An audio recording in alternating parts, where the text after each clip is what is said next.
In this tutorial, we walk through one part of the seller dashboard to help new sellers understand how the platform works and how to configure their store. This video focuses on the Users section inside the admin area. The steps shown here demonstrate how the system works, and when setting up your own store, you should enter the details and configuration that match your business. This page is used to manage user accounts within the platform, allowing sellers to create and organize profiles for team members who need access to the store dashboard. Depending on the subscription package, the number of users that can be added may vary. Once a user is created, that user can log in and update their own profile, helping merchants manage store access and assign responsibilities across their team. The page contains a table displaying existing user accounts, where each row represents a single user entry. The table includes information such as the user avatar, nice name, full name, email address, assigned role, status, and available actions. At the top of the page, there are options for exporting the user table in different formats, along with a search tool to locate specific users. An Add User button is also available for creating new user accounts, and if no users have been created yet, the table remains empty until the first entry is added. When creating a new user, the system opens the User Creation form, which is used to define the user profile, login credentials, role assignment, and contact information.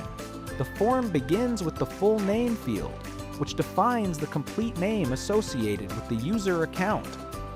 The status field controls whether the account is active within the platform, determining whether the user can access the dashboard.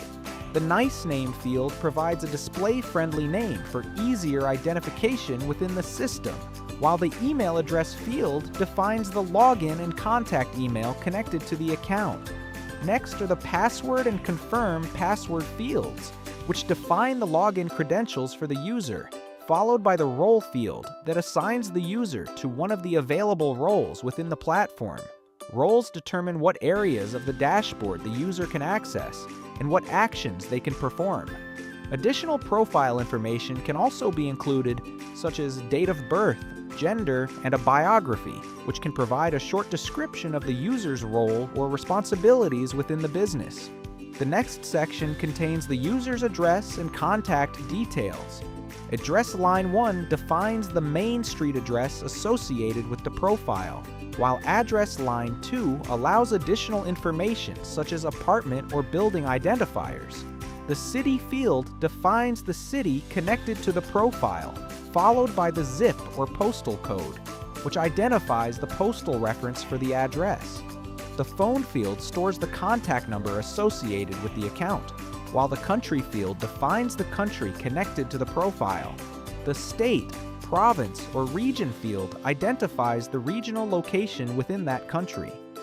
Sellers should enter address and contact details that match the team member being added.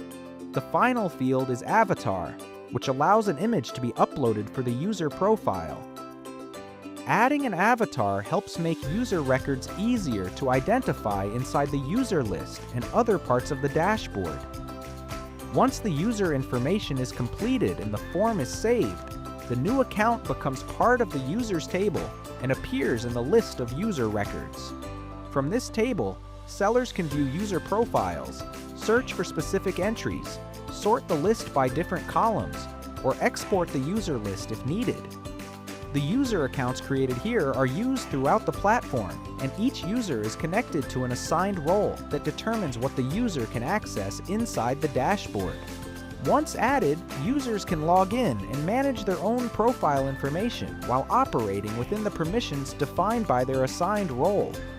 This structure helps merchants organize team access, separate responsibilities, and manage store operations more effectively.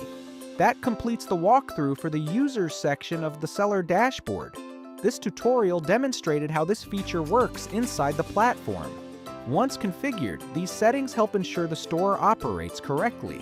Continue to the next tutorial to complete the remaining setup steps for your store.